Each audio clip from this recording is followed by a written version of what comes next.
আসসালামু আলাইকুম। আজ দুপুর 1টার সময় আমাদের প্রধান উপদেষ্টা কার্যালয় যমুনাতে আমাদের উপদেষ্টা পরিষদের একটা অনানুষ্ঠানিক বৈঠক ছিল এবং এই বৈঠকে আমি আমার একটা ব্যক্তিগত বিষয়ে আলোচনা করেছি এবং আলোচনা সাপেক্ষে আমি প্রধান উপদেষ্টা বরাবর আমার পদত্যাগপত্র জমা দিয়েছি। আমার যেই দুইটি মন্ত্রণালয় ছিল, তথ্য ও সম্প্রচার এবং ডাক, টেলিযোগাযোগ এবং তথ্য প্রযুক্তি, দুইটি মন্ত্রণালয়ের দায়িত্ব থেকে আমি ইস্তফা দিয়েছি। এছাড়াও এই জুলাই ফাউন্ডেশন, জুলাই শহীদ স্মৃতি ফাউন্ডেশন সহ সরকারের যেই সকল কমিটিতে আমি ছিলাম, এই সকল কমিটি থেকে আমি সাথে সাথে একই সাথে ইস্তফা আমার হচ্ছে। তো মূলত একটি গণ অভ্যুত্থানের প্রেক্ষিতে 8ই আগস্ট আমরা গণ অভ্যুত্থানের প্রতিনিধি হিসেবে প্রথমে 2 জন এবং পরবর্তীতে আরও একজন, 3 জন অন্তর্বর্তী সরকারে দায়িত্ব নেই অন্যান্য উপদেষ্টাবৃন্দের সাথে। তখন দেশের জাতীয় নিরাপত্তা এবং গণ অভ্যুত্থানের আকাঙ্ক্ষা বাস্তবায়নের লক্ষ্যে আমাদের সেই সময় দায়িত্ব গ্রহণ করাটা আমাদের কাছে মনে হয়েছিল যৌক্তিক। গত 6.5 মাসের প্রেক্ষিতে সরকার কাজ করছে, হয়তো আমরা আশানুরূপ ফলাফল এখনো পাইনি, কিন্তু আমার কাছে মনে হয়েছে যে সরকারের একটা স্ট্যাবিলিটিতে সরকার এসেছে এবং ব্যক্তিগতভাবে সরকারের বাইরে যে দেশের বর্তমান যে পরিস্থিতি, সেই পরিস্থিতিতে একটি রাজনৈতিক শক্তির উত্থানের জন্য আমার রাজপথে থাকা প্রয়োজন, ছাত্র জনতার কাতারে থাকা প্রয়োজন এবং আমরা যে গণতান্ত্রিক পরিবর্তনের আকাঙ্ক্ষা করি, সেই আকাঙ্ক্ষার জন্য এবং আমার যে গণ অভ্যুত্থানে যে ছাত্র জনতা অংশগ্রহণ করেছে সেই শক্তিকে সংহত করতে আমি মনে করেছি যে আমার সরকারের থেকে আমার সরকারের বাইরে রাজপথে আমার ভূমিকা বেশি হবে এবং আমার বাইরে যারা আমাদের সহযোদ্ধা রয়েছেন তারাও এটি চান এবং সেই প্রেক্ষিতে আমি মূলত আজকে পদত্যাগপত্র জমা দিয়েছি। তো গত 6 মাসে আমি আমার জায়গা থেকে চেষ্টা করেছি কাজ করে যাওয়ার। 2টি মন্ত্রণালয়ের বাইরেও অনেক অতিরিক্ত দায়িত্ব আমাদের পালন করতে হয়েছে।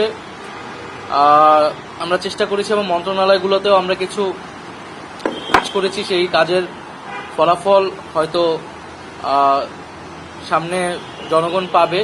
6 মাস খুবই কম সময়, তারপরও আমি হয়তো চেষ্টা করেছি, আমার কাজ আর ফলাফল সেটা জনগণ মূল্যায়ন করবে। তো আজকে থেকে মূলত আমি সরকারের আর কোনো দায়িত্বে নেই, এটি মূলত বলার জন্য আপনাদেরকে আজকে আমরা 3টা কোশ্চেন নিব।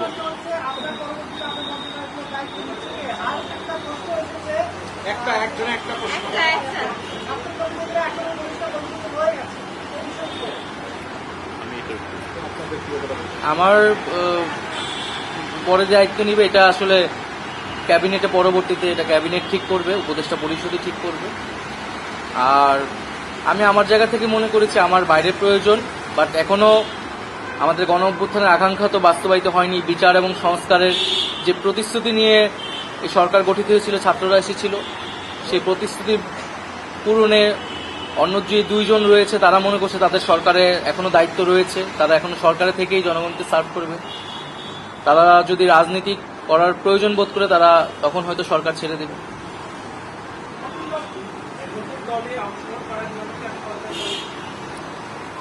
হ্যাঁ, নতুন যে রাজনৈতিক শক্তি এবং দল গঠন হচ্ছে, আমি সেখানে অংশগ্রহণ করতে আমার অভিপ্রায় আছে এবং জনগণের সাথে মিশে আবারও জনগণকে ঐক্যবদ্ধ করা এবং আমাদের যে গণ অভ্যুত্থান এর যে প্রতিশ্রুতি সেটা বাস্তবায়নে মাঠে থেকে কাজ করার লক্ষ্যেই আমি সরকার থেকে পদত্যাগ করছি। তাজওয়ার,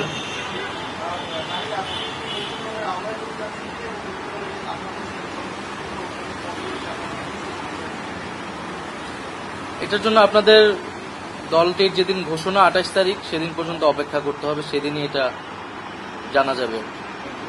নারীদের মধ্যে থেকে একটা কোশ্চেন নিব। নারী কেউ আপনি সাজেদা জি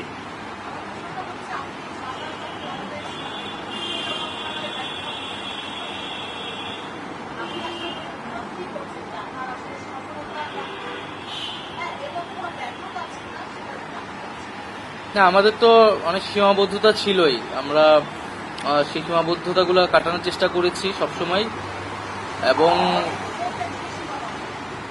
এখানে সীমাবদ্ধতা ছিল, আমলাতান্ত্রিক জটিলতা ছিল। আমরা এসে এই ব্যুরোক্রেসিকে যেভাবে পেয়েছি, এখানে পুলিশ যে তার আত্মবিশ্বাসের ঘাটতি হয়েছে আন্দোলনের পরে, এবং একই সাথে এখানে এই জুলাই গণহত্যাকারীদের, জুলাইয়ের যারা গণহত্যাকারী তাদেরকে গ্রেফতারের বিষয়টা, বিচারের বিষয়টা, সেই বিষয়ে আমাদের কিছু সীমাবদ্ধতা থাকা সত্ত্বেও আমরা কাজ করেছি। আমি জনপ্রশাসন কমিটির একটা দায়িত্বে 2 সপ্তাহের মতো ছিলাম।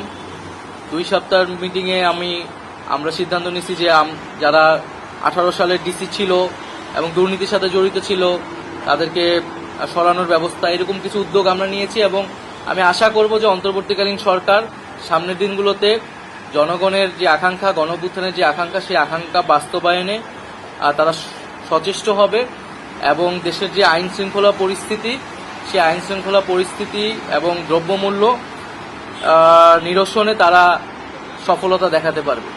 ধন্যবাদ।